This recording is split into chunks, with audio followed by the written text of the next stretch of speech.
Alright, Smite Redacted. The biggest complaint with Bethesda's latest release, Starfield, has been with the game's massive but empty universe. The world that they made may be massive, and the player couldn't possibly explore all of it in a single playthrough, but what's the point in having such a massive game world if it lacks the details which would make the player want to explore it in the first place? It's not just Starfield which seems to have sacrificed the small details to have an extremely large game world.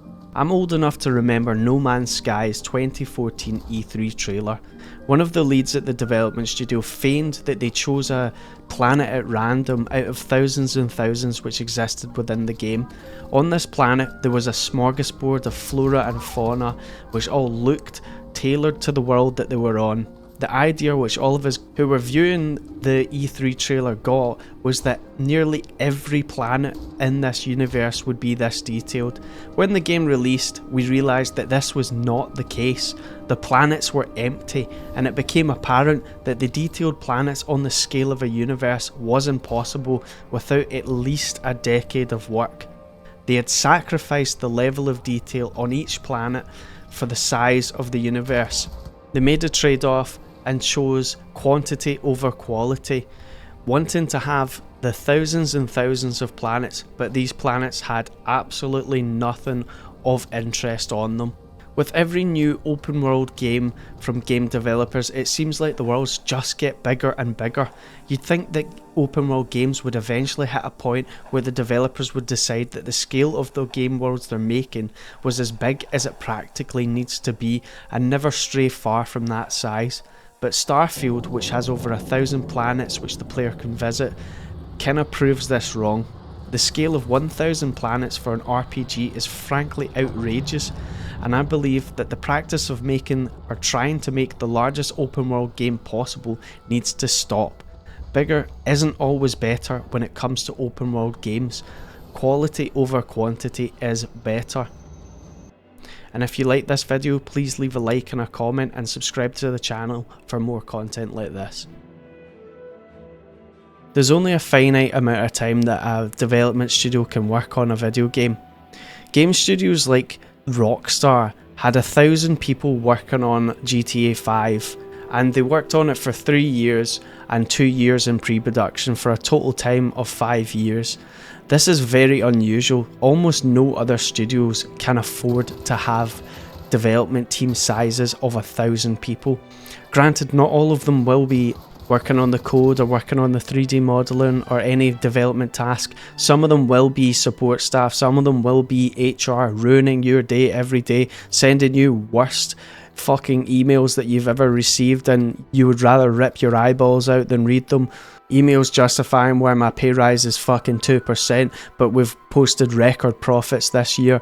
But anyway, what I'm trying to say here is there's only a certain amount of time that they can work on the game before they have to push it to the release to make the shareholders happy and the people that pay the bills. That means there's only a certain amount of development things that they can do before release. When making an open world game, sometimes the developers will start out and be like, yes, let's make 100 square kilometers, but then when it actually comes down to developing the game, they quickly run out of time and all of the shit that they wanted to put into the game world gets axed, and so they have 100 square kilometer world which they developed and designed because they got the level builders working on it straight away along with the 3D modelers, but then their game world's just completely boring because they've not had time to actually make any open world mechanics to make traversing through it or being in it interesting. When developers prioritise open worlds of a massive size instead of being more conservative with the size, it means that they get less time to spend on actually doing what's important and populating the world with interesting mechanics and things that make the player actually want to be in the game world. You could delay the game, but you know that's quite expensive. It's a bit of embarrassing to the stakeholders and your shareholders, but you know, a large portion of modern games do get delayed, which can be a good thing, but games like Cyberpunk 2077 didn't get delayed for long enough. It got delayed by around 8 months, but after the additional time with staff being abused with 6-day work weeks and things like that, the game was still in a horrific state when it came out. Perhaps it's the case that project managers estimate a time frame which would give the developers the space to complete the game, but when they requested the extra time from the stakeholders would only give them a portion of the time that they actually asked for. In addition to this, when we prioritise quantity over quality and try to make a larger map, this means that there's more to test and a larger chance that bugs and defects get missed. Playtesting a map is very difficult undertaken in the first place.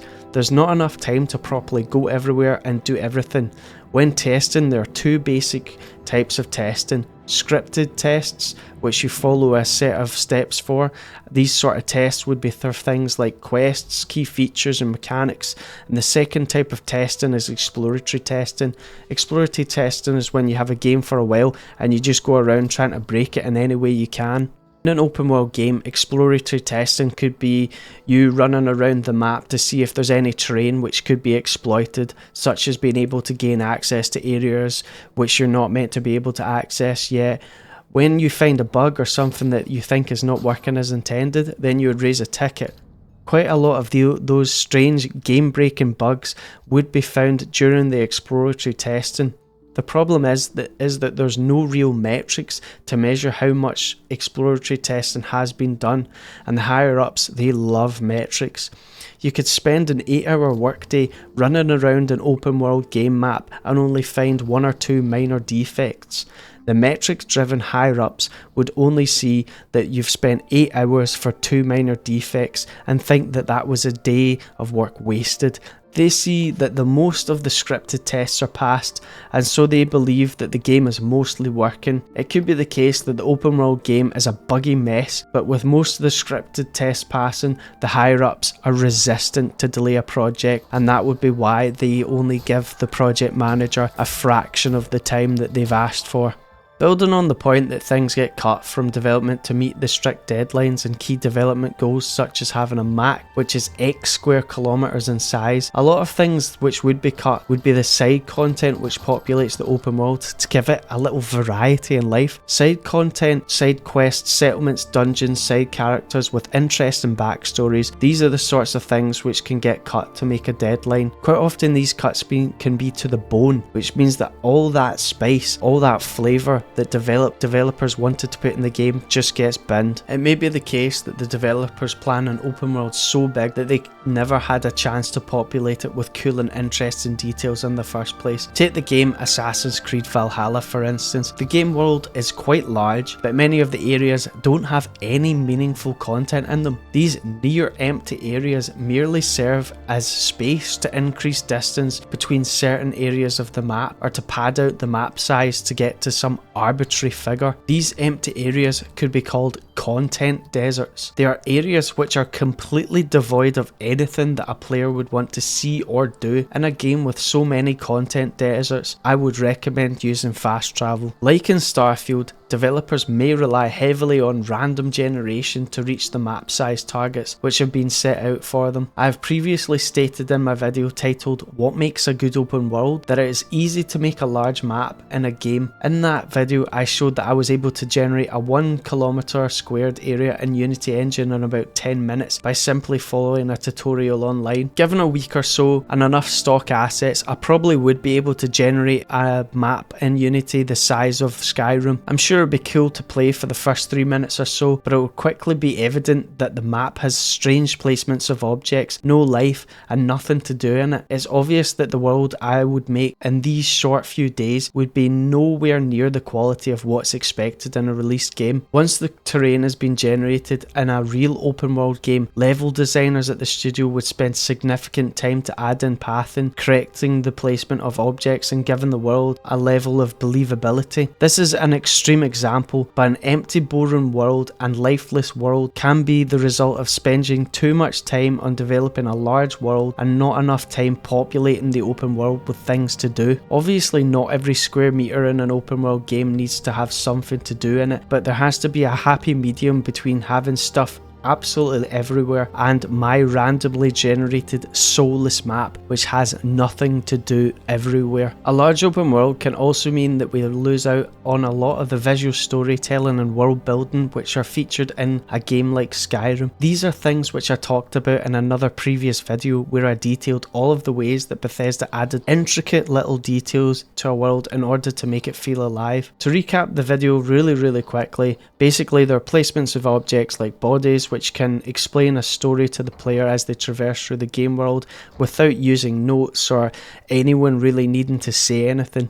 An example I used in the video was a body of an alchemist which has been placed in a grove which is guarded by Spriggans. This alchemist has alchemy ingredients in his inventory, and this area has many other alchemy ingredients kind of grown around.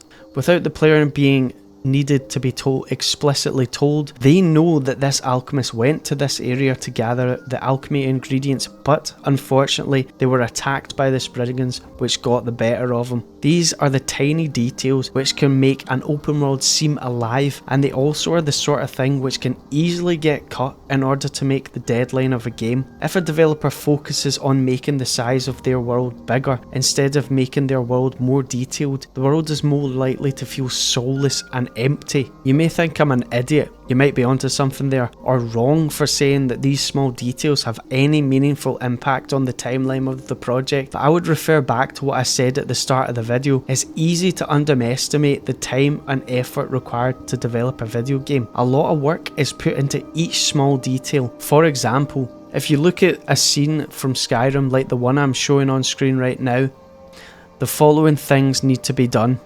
1. Consideration needs to be taken as to whether the scene fits within the game world and is along a similar theme to the area which is located. Consideration needs to be taken as to how the player will perceive the scene and how the player will come across it. 2. The scene needs to be planned in detail to outline exactly who in the studio needs to work on it and what each person needs to produce for the scene to be as it is planned. 3. Any unique 3D models for the area need to be planned, sketched and modelled, then remodelled over and over again. This is an iterative process and it may take multiple different iterations to get the 3D models just right. 4. Any smaller unique events which are triggered by the player when they come across the scene need to be scripted and tested. 5. Any other details which are needed, such as particle effects, lighting or AI behaviour, need to be developed as well. 6. A level designer will then need to put everything together and design the area to be as it is described in the specification. And 7. Larger studios such as GTA Studio Rockstar may even go as far as getting playtesters to play through the area with the scene and give feedback. If there's anything that needs to change, then the people involved in the development of this scene will need to change it and then re-implement it, going all the way back to step 1. When I'm talking about small worlds, I don't mean that the worlds literally need to be tiny. Game worlds like Starfield and Assassin's Creed Valhalla are getting to a ridiculous size where developers are making worlds so large that they don't even have the time or the resources to give them the adequate detail. Or in the case of Starfield, where they need to use the soulless random generation in order to achieve the size that they want. As I said, there's no point for a developer to randomly generate over 1,000 planets if the player finds them all boring and doesn't want to visit any of them. When I say small worlds, what I actually mean is worlds that are small enough that the developers have the time and the resources to add the small details into them, which elevates them from being a boring world to one with life and exciting things to find in the world. The sorts of things which make people want to go out exploring instead of sticking to quests. It's a misconception to say that people only explore to find loot in worlds like these. Sometimes the things they see and the stories that they uncover can be better than the loot that they find. You wouldn't say a game like Skyrim has a small map, but yet the world is such a size that Bethesda was able to spend the time and the resources on adding all the small details into the world, and that game world feels alive. Don't get me wrong, one of my favourite things to do in open world games is to go out and explore the world. I would love if developers could make these obscenely large games which maintain the level of detail as found in games such as Skyrim, but It seems that as the worlds get larger and larger, the developers are forced to sacrifice the smaller details amongst other things to make the open worlds larger. In this case, the smaller, more intimate worlds feel better and more enjoyable to play. What do you think? Did you love the soulless generation in Starfield? Do you think I'm wrong? Please leave a comment in the comment section below. And if you like this video, please like and subscribe for more.